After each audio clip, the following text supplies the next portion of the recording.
Reading Night with Trianstia. It's a page 28 with the book Age for Homicide. What for?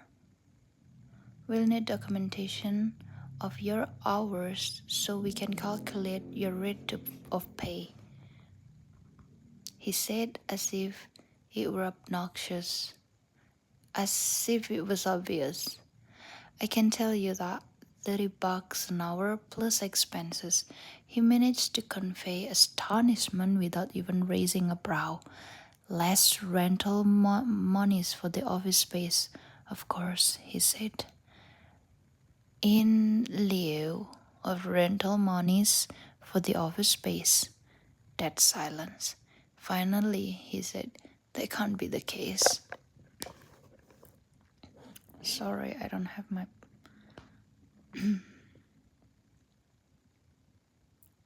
That can't be the case. That's been my arrangement with CF from the first. That's absolutely out of question, he said. It's been this way for the past 6 years and no one's complained of it yet. He lifted his pen from the page. Well, we'll have to see if we can straighten this out. Straighten what out? That's the agreement. It suits me and it suits them. Miss Milhone, do you have a problem? No, not at all. What makes you ask? I'm not sure I understand your attitude, he said. My attitude is simple. I don't see why I have to put up with this bureaucratic bullshit. I don't work for you. I'm an independent contractor. You don't like what I do? Hire somebody else. I see. He replaced the cap on the pen. He began to gather his papers, his movement crisped, his manner abrupt. Perhaps we can meet some other time, when you're calmer. I said, great, you too. I have a job to do anyway. He left the cubicle before I did and headed straight for the Mac's office. All the CF's employees with range were hard at work, their expressions studiously attentive to the job at hand. I put the entire exchange in a metal box and filed it away. There'd be hell to pay, but at the moment I didn't care. The address I'd been given for Bibiana Diaz turned out to be a vacant lot. I sat in my car and stared blankly at the parcel of raw dirt, crudely landscaped with weeds, palms, boulder, and a broken bottle twinkling in the sunlight. A condom dangled limply from a fallen palm front, looking like a skin shed by some anemic snake. I double-checked the information listed in the file and then scanned the house number on the other side. No match. I flipped open the glove compartment and pulled out the city map, which was spread across the steering wheel, squinting at the street names indexed alphabetically on the back. There was no other road, drive, avenue, or lane listed in the same name or one that even come close. I dropped the DS file off and at the CF office before my meeting with Titis. So all I had with me were a few pencils notes. I figured it was time to check back with Mary Bellflower to see what else she might have in the way of contact. I started the car and headed towards town, feeling strangely gratified. The non-existent street address added fuel to the notion of that Miss Diaz was telling fibs, a prospect that excited the latent felon in me. In California jargon, I can resonate with crooks. Investigating honest people isn't half the fun. I spotted a payphone on the far side of a gas station. I pulled in and had my tank top off while I called Mary at CF's office and told her what was going on. You have any other address for this woman? I asked.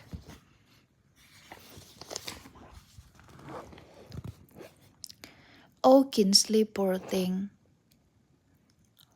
I heard about your meeting with Gordon Titus. I can't believe he gave I can't believe you gave him such a hard time. He was screaming at Max so loud I could hear it back here. I couldn't help myself, I said. I really meant to behave, and he just popped out. Oh, you poor dear. I don't think it's that bad, I said. Do you? I don't know. I saw him go off with the corporate vice president and he seemed pretty upset. He told Darcy to take his calls. The minute he walked out the door, the tension level dropped by half. How can you guys put up with that stuff? He's a jerk. Has he talked to you yet? No, but Kinsey, I can't afford to lose this job. I just qualified for the benefit. I'm hoping to get pregnant, and Peter's group plan doesn't cover maternity. Well, I wouldn't take any guff, I said. Of course I'll be fired, but what the hell? I leave. Mary laughed. If you can pull this one off, it might help. Let's hope so. Do you have any other dress in the file? I doubt it, but I can look. Hang on a sec. I listened to Mary breathe in my ear while she leafed through the file. Reluctantly, she said, no, I don't see anything. You know, we never got a copy of police report. Maybe she gave them the correct address. Good thought, I said. I can't I can copy the station as long as I'm out. What about telephone number? Can we check these scissors? I had the latest poke directory in my office detailing addresses squantially. What the what the hell is that? S- what is this address? Sequentially by street and house number, a second section listing telephone number sequentially. Often, if you have one good piece of information, you get a line of subject by cross referencing. She said, won't help, it's unlisted. Oh, good, a crook with an unlisted number. I love that. How about the license plate of the car? DMV might have something? Well, that I can help you with. Mary scooted out the plate number of Bibiana's Mazda and receipt recited to me. And Kinsey, if you get the address, let me know right away. I have some forms I want to send her, and Max having a fit. You can't send registered mail to a post office box. Right, I said. By the way, how come Parnell didn't handle this one himself? Beats me. I assume he was just too busy with his other cases. Maybe so, I said with a shrug. Anyway, I'll call as soon as I know anything. I'm planning to pop by the office later with an update for the files. Good luck. I scribbled a few hasty note to myself after we hung up. I fished out another couple of dimes and tried Bibiana's work number. A dry cleaning establishment of Facure, the man. What the hell is that? Faquero. The man who answered the telephone was tense and impatient, probably his chronic state. The excess stomach acid was audible in his voice, and I pictured him tossing thumbs in his mouth, like after dinner mints. When I asked for Bibiana Diaz, he said she was out, period. When there was no other information forthcoming, I gave him a prompt. Do you expect her to be back soon?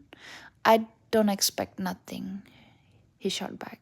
She said she'd be out all week. Back problems, she says. I'm not gonna argue anybody who has a bad back. First thing you know, I get slapped with a goddamn workman's cop complaint and I'm out big bucks. Nuts to that. Who's this? This is our cousin Ruth. I'm passing through town on my way to Los Angeles and I promised I'd stop and see her.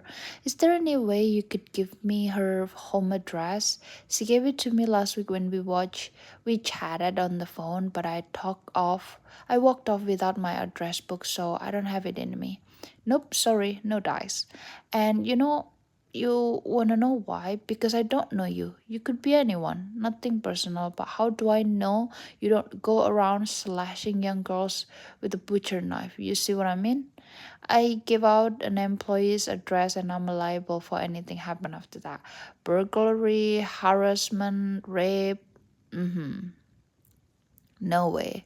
That's my policy. He sounded like he was in his 60s, a man basicked with lawsuit. I started to say something else, but he plunked the phone down in my ear. I made a face at the receiver, a mature and a factual way of handling my irritation, I thought. I paid for the gasoline, got back in the VW, and drove over to the police station, where I paid $11 for a copy of the accident report. The address listed was the same non existent street address I started with. The clerk working at the desk wasn't one I knew, and I couldn't help her to run a check on Bibiana for me. I left my car parked out front and walked the half block of the courthouse, where I tried the Superior Court clerk's office, scanning the dockets for some sign of Miss Diaz. Not there, too bad. It would have cheered me up enormously to learn she had a conviction lurking in her background by now without ever having laid eyes on the woman. I was operating on the assumption that she was up to no good. I wanted her address and I couldn't believe there wasn't a paper trail somewhere. I pulled up negative result from municipal court records. Nothing from voter registration. I checked with the DA's office, where a pal of mine assured me Bibiana wasn't passing bad paper or late with any child support payment. Well, shoot. I just about exhausted any resources I could think of. I picked up my car and hit the freeway, heading for the county sheriff's department. I parked in the small lot out front and pushed through the glass door into a small reception area where I signed my name in the logbook. I walked down the hall a short distance to a cubbyhole marked records and warrant. The civilian clerk on duty didn't seem like a promising source of confidential information.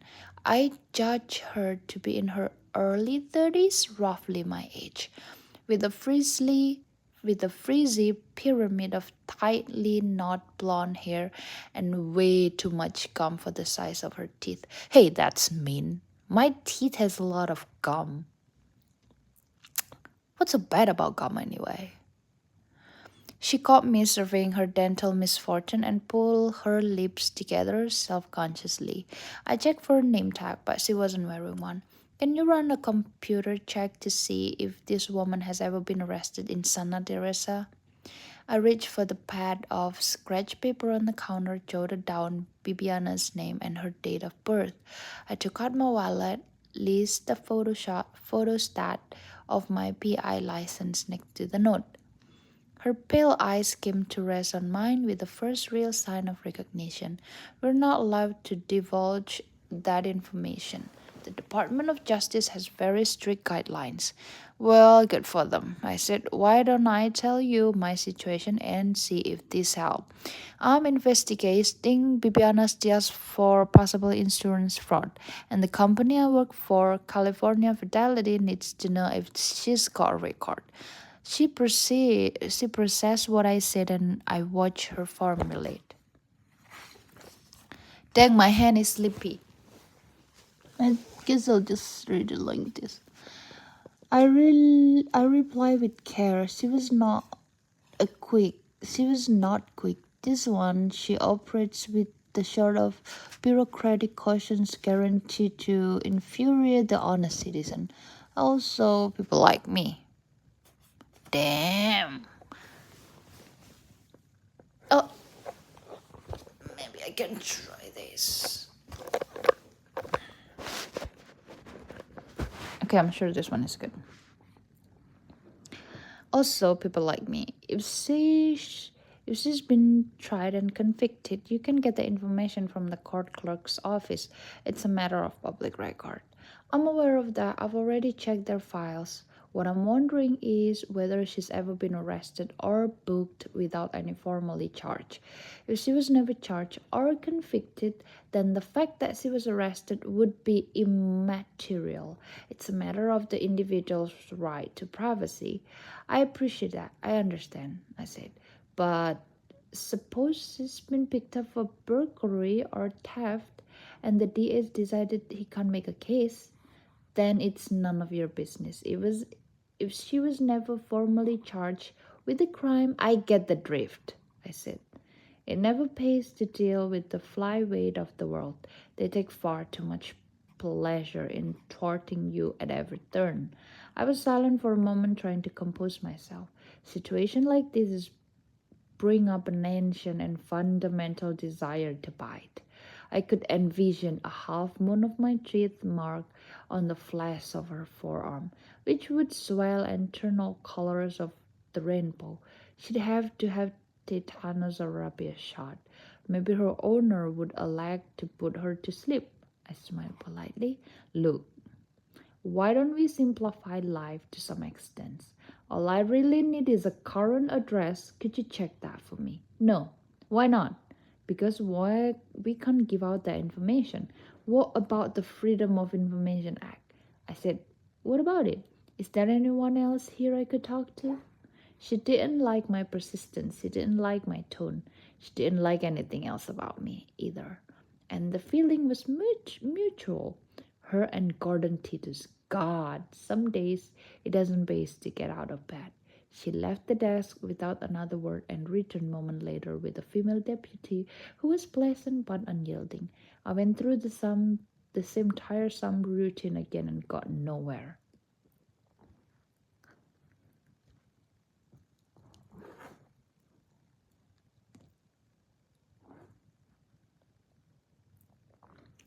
Well, thanks anyway. This has been really fun, I said.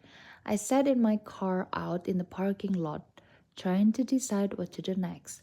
This is what happened when I tell the truth, I thought righteously. No wonder I'm forced to lie, cheat, and steal. Honesty will get you nowhere, especially with the law and order type. I glanced down at the police report sitting on the passenger seat beside me. I waited for my flush of frustration to subside and then I picked it up. According to the account she'd given to the officer at the scenes, Bibiana had been proceeding south at on Valdesto at 30 meters per hour when she'd been forced to slam her brakes, swerving to avoid a cat that streaks across her path. Her car had skidded sideways and she'd plowed into a parked car. There were no witnesses, of course. Paramedic calls to the scene had administered first aid for superficial contusion and abrasion, and then reported her to St. Terry's emergency room for X-ray examination when she complained of neck and back pain. I wonder if the hospital billing department had a good address for her. There was probably a second insurance company representing the owner of the vehicle she'd hit, and it was always possible that the other claim adjuster had something in his files. Bibiana lived somewhere, and I was determined to get a line on her. I went back to the office and made the requisite phone call, which needed me nothing. I gave Mary Bell a flower quick call next door and told her I was still working on it. At 2:15, aggravated, I set the matter aside and spent the rest of the day on the routine paperwork. I know I could ill afford to get obsessed with Bibiana Diaz. Now that I had Gordon Titus breathing down my neck, I was going to have to cover some ground.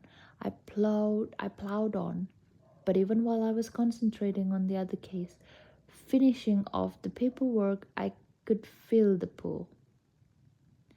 Something was bothering me. It's not like passing a file along to another adjuster is any big deal, but Parnell was dead and that seemed to make all the difference.